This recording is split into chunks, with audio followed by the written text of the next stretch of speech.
I met Jessica probably 5 years before we went on our first date. And literally the day I met her, I said I was gonna marry her. It's a true story. I told one of her very best friends that day, like, that's the girl I'm gonna marry. And she said to me, quote, she would never, ever marry you. And that began a 5-year quest from hell. Frank was a big man about town, and so like for example, he would get like a table for the opening of the ballet, and invite a bunch of people, and invite me and my boyfriend, and sit me next to him. She just doesn't get it. She just doesn't get it. And this went on for a couple years. So finally we were both single, and I had a friend of mine who was kind of conned into go to this When Harry Met Sally party, where you as a single person bring your single male friend, but you're not love interest. So basically, you know, two men, a man and woman show up together, and then they go to this party. And so I called Frank and my friend Jennifer, and I said, why don't you guys come? And I brought my guy friend, and so we had this group of like, I don't know, 6 or 8 of us or something like that, and like my friend's cousin. And we went to this party. It was absolutely horrible. So we left. My parents were out of town, like, you know, we're like in our 20s or whatever. So went back to my parents' house and ended up getting very drunk after a lot of pizza. And Frank and I were the last 2 people standing. Yeah, we played pool. And I bet her that if I win, I had to take her. She has to take me to dinner. And if she wins, I have to take her to dinner. Of course, he's a horrible pool player. So I said he had to take me to dinner, and so we decided on the Village Pub because I was staying down at my parents' house when they were out of town. That was our first date. That was our first official date. Yeah. And it wasn't even qualified a date yet. And then we went on probably 20 dates after that. Without a kiss. Nothing. He had dated plenty of my friends, so it was kind of like, you know, I knew that the minute we kissed, we were gonna get married. So I had to really make sure that I was just not going to be another lady that he was whining and dining, because he was well known for whining and dining the ladies. Anyway, so one night he took me to Aqua, and we got, you know, the tasting menu with the wine pairing, and just, I mean, absolutely overindulged. This is Bull Market. And anyway, so after that I felt really bad because I knew he'd obviously spent a lot of money. So I'm like, well, I'll make you dinner. So I put on a sports coat, my slacks, press my shirt and the whole 9 yards, grab a bottle of wine, flowers, tulips. White tulips. And I'm like, this is it. It's either, you know, we're going to convert to, you know, a romantic relationship, or I knock on the door and I hear music, and she opens the door, and it's just all the lights are on, the TV's going, there's music going. She's wearing her overalls, like doesn't have her shoes on. She's like, hey, what are you doing? She's like, and she looks at me, she laughs. She goes, oh, you're so dressed up. Like, I'm thinking, is it possible that I misread the situation again? Anyway, so she all part of the plan. She prepares this fantastic dinner. We eat, we drink some wine, and I say, again, Bull Market, I say, hey, listen, I need a little time off. I'm gonna go to Hawaii. Matter of fact, I'm going in 2 weeks. Why don't you join me? And she says, yes, I'll join you. Now, I hadn't made any reservations at all. I had not, up until 5 minutes before I made that statement, I had no intentions of going to Hawaii. So now I had to scramble to pretend like I already had these reservations made and everything else. And 2 weeks later, we're in Hawaii, and the rest is history. That night, I did kiss him.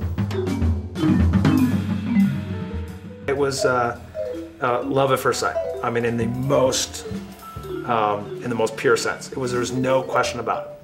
And I mean, it's proven. I talked to her friend that night. I said, this is the girl I'm gonna marry. I knew it, no question about it. When we were at a friend's house up in Tahoe, and her sister-in-law had a brand new baby, like 5 days old. And we walked in the house, hey, nice to meet you, blah, blah. And he looked at this woman, he didn't know this woman, he didn't know her baby, and he said, can I hold your baby? And we sat there and visited with them, and he held this newborn baby for like an hour, and I was like, that's it? We literally courted longer than most people do nowadays.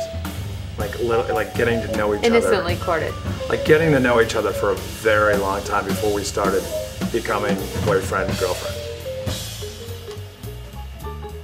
Frank says, well, we have to go to this charity event. My friend Tim has rented out a suite at the Ritz. We'll walk over there, we'll just pop in for a drink. I said, okay, fine. It's a beautiful evening, you know, it's Christmas time, so the lights are out, so we walk over to the Ritz from Fleur-de-Lis, and you know, it's all lit up for Christmas, and Frank is dragging me through the hotel, like, we've gotta go. I'm like, all right. And I'm walking going, oh, someday when we have kids, we can take them to the teddy bear tea, and he's like, yeah, come on. So we go up to this hallway, and it's totally quiet. I'm like, there's no party going on here. And all of a sudden he whips out a room key and he opens the door, and I'm like, what are you doing? Like, why do you have a room key? I'm thinking some lady in curlers is gonna come out and be like, why are you in my room? And we go, it's obviously a suite, so there's a hallway, and there's no voices, and all I see are these twinkling lights and Puccini playing. And I walk in, and there's a little Christmas tree with white lights, and there's roses everywhere. And of course I just, you know, I've suddenly connected all the dots, and I see this little gold box at the bottom of the tree. Yeah. And I start to cry. And you get Well, down yeah, on yeah. your knee, and you blubbered out something. Yeah, I know. And I think I said yes. 6 months later, we got married. A quick engagement. Yep. 6 months after that, we had kids.